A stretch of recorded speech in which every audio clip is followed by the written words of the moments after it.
Well, good morning. There's the happiest face on the planet. How are you today, Joster? How are you today? I'm going to be heading out towards Malibu. You think you can hold down the fort for a little while? We've already been out to the park, and you're about to go over to your friend's house and hang out while I'm gone? What a great day, huh? Daze with Jordan the Lion begins now.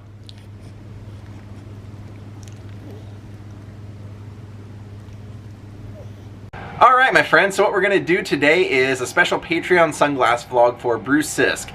I got a pretty cool pair of sunglasses I think that will kind of go along with this vlog, because what we're going to do today is we're going to Malibu to check out not only a filming location, but also there is the final resting place of one of the most phenomenal, larger-than-life actors of all time. So this should be a great day. As soon as my friend Heather gets here, we're gonna roll out and we're gonna go together. Should be a fun one. So Bruce, this sci-fi pair of shades is for you today. Hope you enjoyed today's vlog. Alright, we're sitting in that typical LA traffic and we're heading off to, I think I said Malibu, but I think it's technically Pacific Palisades where we're going. It's called St. Matthew's Church. I also call it a little trip to Druidia.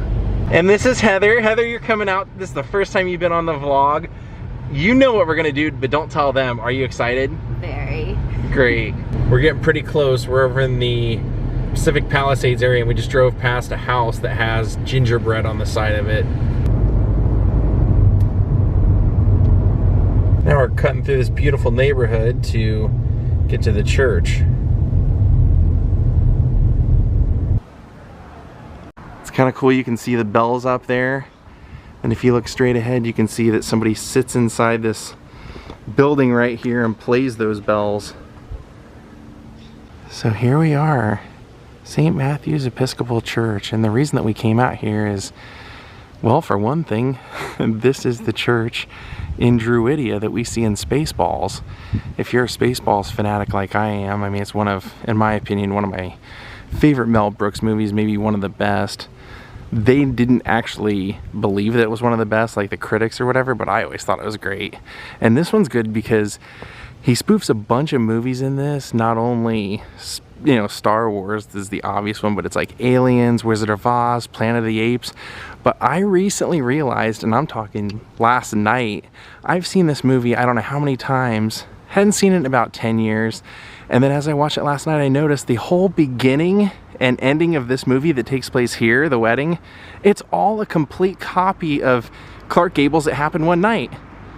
Everything about it. When Emmy takes off at the altar at the beginning because she doesn't want to marry the King, the aviation gyro operator, she ends up taking off in her car. They do that in here. And then at the end of the movie, you know, she asks her dad, did he get all the money that he wanted? And he says no, he didn't want any money, he just wanted what he spent on gas and food and all that stuff. And that all happens in this same exact movie. So we see this originally at the beginning of the movie when Princess Vespa is supposed to marry Prince Valium, who's always yawning, and it's Jim J. Bullock in a blonde wig. See if we can get inside and take a look. I hope we get to see it. This is a really great parts of the movie. So in the movie, basically they have curtains going behind here, and this is where the King and Princess Vespa are waiting for the wedding to start, and she's telling her dad that she doesn't know if she wants to do it because she doesn't love the prince that she's going to marry, and her dad says, okay, everybody start on your right, and then he starts on the wrong foot and they start marching out. So they end up walking out this way, and they start coming down the aisle and they keep stopping because she's saying, but Father, I don't love him. And the whole time you can see right here is where the Druidia sign is in the middle when they're walking down the aisle, and you can see the guy playing the organ and everything. So she's walking down here to get married, and then once she gets up to the altar, you can see she's having second thoughts. And when they start doing the ceremony, she takes off. Literally, the preacher says, and there she goes down, off to the side, down the ramp and out the door. So that's the exact ramp and everything that she goes out of. Now, if you haven't seen this in a while and you don't really remember what the movie's about, it's not exactly Star Wars. Planet Spaceball has squandered all their resources, so they're trying to get the code to Druidia to steal all of the oxygen. So they're waiting for Princess Vespa's wedding to be over so they can kidnap her and hold her for ransom. She has to marry a prince, and the guy that she's here to marry is the only prince left in the galaxy, she thinks. But when she takes off, her father hires a man named Lone Star to come find her and bring her back. Lone Star and Princess Vespa basically start falling in love, but they can't be together because Lone Star's not a prince until he opens the fortune cookie. He opens that fortune cookie, yogurt pops out, not the dairy product, but Mel Brooks dressed as the Yoda yogurt character, and he says, "What you're wearing around your neck is your royal birth certificate. You're a prince. Go find Princess Vespa." So the next scene that we see in this building is when Princess Vespa is reluctantly going to marry Prince Valium, and Lone Star shows up. So right behind Heather, where that entrance is, that's where Lone Star comes walking in, all dressed up with Barf, which, if we want to talk about casting, think of who's in this movie. John Candy, Rick Moranis, Joan Rivers, Dick Van Patten, but his sidekick is Barf, this half man, half dog that John Candy plays, and they come walking in here. So they come in this entrance and start walking down this way, you can see, and she turns around and says, "What are you doing here?" Well, actually, that's when the preacher is trying to rush the ceremony, and he says, "Okay, does anyone have an objection to why they shouldn't be married?" And Lone Star walks and says, "I do." And then he says, "Who are you?" "Prince Lone Star." And she says, "Prince?" And he says, "I'm a prince." So they push Jim J. Bullock out of the way. Lone Star and Vespa get up here and they get married. But like I said, what I love about this second scene, the end of the movie, is when she's walking down the aisle with her father over here. That's when she's saying, "Did he get all the money that he wanted? Did he get everything? Is he happy?" And that's when her father says, "He didn't want anything. He told me not to tell you." And that's when it dawned on me. I said, that's exactly what happens, and it happened one night. How cool is this? I love that movie. Spaceballs to me is a class. I was never a Star Wars fan because I saw Spaceballs so many times that I just love Spaceballs more. Now, I told you a really famous actor was buried out here. Well, at least his ashes are interred out here. So let's go out there and take a look and visit the great Charlton Heston. So I believe Charlton Heston's the only famous person buried out here, and I believe he's interred around the back. So let's go see if we can find him.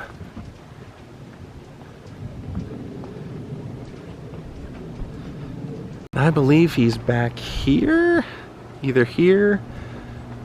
Yeah, no, it must be over here.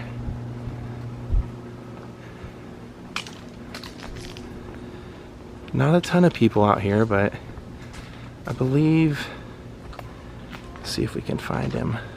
Look who I found, Heather. So here's Charlton Heston. This is Charlton Heston's grave with his beloved wife Lydia. What an interesting guy he was.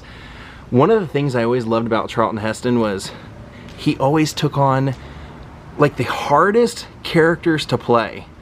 I mean, it was never, oh, hey, I'll take on a part that I get to create a character. He would take on Moses and Ben-hur and Shakespeare. I mean, it was incredible. He grew up basically out hiking in the woods when he was a kid, and he said every time he would go out, he would pretend to be one of his favorite people from a book, one of the heroes from a book. So he spent his entire life wanting to be an actor as a kid, and when he started to grow up, he had that same bug, went to New York and was living in Hell's Kitchen and was a model for sculptors. Wasn't really making any money, but he met Lydia when he was out there, and they went to North Carolina and opened a theater, and then came back to New York to give it a little bit of a try. And what's interesting is while Charlton was doing, I mean, he loved doing Shakespeare, especially at that point. He would do Macbeth, and he was in Mark Antony, and he was actually the first person with a partner to produce the very first sound version of Julius Caesar ever filmed. And he got offered a contract by a movie company, and he said, you know what, I'll go make one movie just to see what it's like, but I really don't want to do that. I really want to be a theater actor. And he got the bug. I mean, as we know, he went on to be in A Touch of Evil and Omega Man and the Ten Commandments. I mean, he took on all these huge roles. And one of the great things that I heard was that the way that he became Moses, Cecil B. DeMille actually picked him because, well, he had worked with him before, but he said the reason that he picked him was because he had seen a statue of Moses created by Michelangelo, and Charlton Heston had an incredibly similar likeness to it, and that's what really made him want him for the role. Now, he did a great job, and that was one of the highest grossing movies of all time. I think they said for like the inflation and everything, it's like number 7 on the all-time list. And one of the cool things about it is when they were making the movie, he had a young son, and they used Charlton Heston's young 3-month-old son to portray young Moses in the movie. Isn't that something? Now, Charlton Heston was known his entire life as a pretty active person. He was the president of the Screen Actors Guild for a handful of years in the late 60s and 70s. He was the head of the NRA, the National Rifle Association. For a big part of his early life, he was a pretty vocal Democrat, and then in 1971 he switched to becoming a pretty vocal Republican. And people often ask him if he planned to ever run for office, or ask him why he didn't, and he said the reason he didn't was because he loved to act too much, and he said, if I become a politician, I can never act again. People will never see me as an actor again. And his heart and soul was in acting. So, like I said, I always loved his ability to take on a really, really well-known, established role in history and try and bring it to life. And he said that's really what he thrived on, was trying to take on the hardest parts. Now, Ben-hur is interesting because he was fantastic in Ben-hur. He was not the first choice. In fact, I don't think he was even like the 4th or 5th choice. I know they offered it to Marlon Brando, and they had offered it to Rock Hudson before, and they didn't want to do it. So Charlton Heston took it on, and just a legendary actor. Guy acted for like 60 years, 100 movies, and then passed away of pneumonia 2008.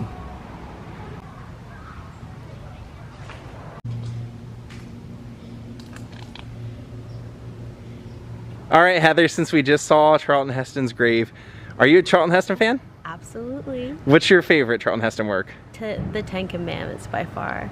Did you grow up watching the Ten Commandments? Yes. It's a pretty powerful movie, isn't it? It is. It's amazing. So since we were in the neighborhood, I wanted to come by here. We were literally 5 minutes away. I haven't been here in a while. This was where Elvis used to come and hang out and meditate, and when George Harrison and Tom Petty both passed away, they had their ashes scattered out here. So even though there's road construction out on Sunset, check out this beautiful place.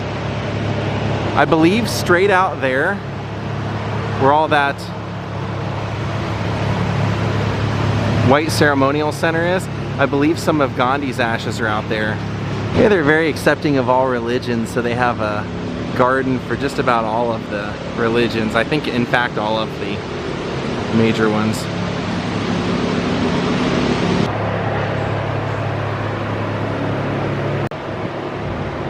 The last time I was here, they had this whole section closed off, and they're still working on the section behind us, but they put a little detour, and you can see here it says Mahatma Gandhi World Peace Memorial, dedicated to world brotherhood on August 20th, 1950 by Paramahansa Yogananda and Lieutenant Governor Goodwin Knight. The memorial contains a portion of the ashes of Mahatma Gandhi.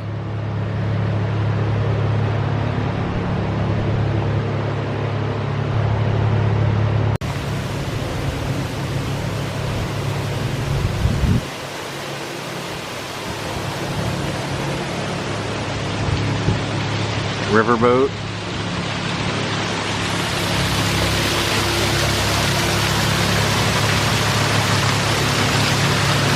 He who perceives me everywhere and beholds everything in me never loses sight of me, nor do I ever lose sight of him.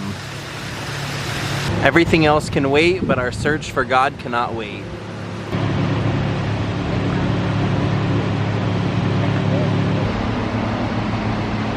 Unfortunately, they have a lock on the gate that leads to this, so we can't get on there. Wonder if somebody lives on there.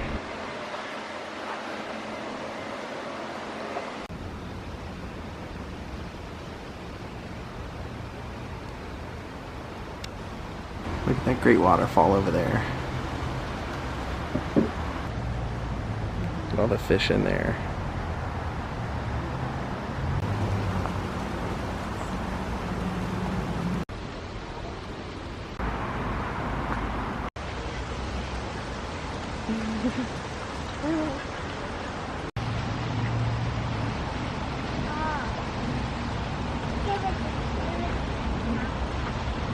Classic license plate. Take a look at that house. Gingerbread men. So last night when I was watching Spaceballs and I noticed that they kind of borrowed the beginning and ending wedding scenes from It Happened One Night, I also started to wonder, is that why they went with Bill Pullman, a guy who was a relatively unknown back then, for this part? Because he kind of resembled Clark Gable, or he kind of had a Clark Gable type vibe. And I couldn't find a specific answer as to why they chose him, other than that Mel Brooks had tried to get Tom Hanks and Tom Cruise both, and big names like that, and none of them wanted to do it. They didn't want to do like a spoof movie. And so he said, you know what, screw it. I got John Candy and Rick Moranis signed on, and those were both huge comedy names for the day. So he said, I'll go with an unknown for Lone Star and just see what happens. Now, he went through George Lucas and got like George Lucas's approval to make this. The only real caveat was that George Lucas said you can't make action figures, because he said if you make action figures, they're gonna look exactly like my action figures. Now they did make some that you see in the movie. It's just like a spoof of the movie. But they said that when George Lucas saw Spaceballs, he was actually so like, he loved it so much, and he was so flattered by it that he actually sent a message to Mel Brooks saying, I almost was afraid I was going to hurt myself. I was laughing so hard at watching this. So, I don't know. Bill Pullman, I remember watching this when I was a kid and thinking like, man, what happened to this guy? And you really didn't see him in anything to speak of from Spaceballs until like Independence Day, or what, you know, when that came out. I remember that was like the first time I'd heard of him for a long, long time. Wow, what a great day. You two really missed out. While you were up here hanging around, we went out and checked out where Princess Vespa and Prince Lone Star get married and where Charlton Heston's buried. Pretty good day. Well, my friends, we're going to call it a day. I sure hope you enjoyed this day. I know I certainly did. Come back and see me tomorrow. We have a great one planned. Have a good night and goodbye. May the Schwartz be with you.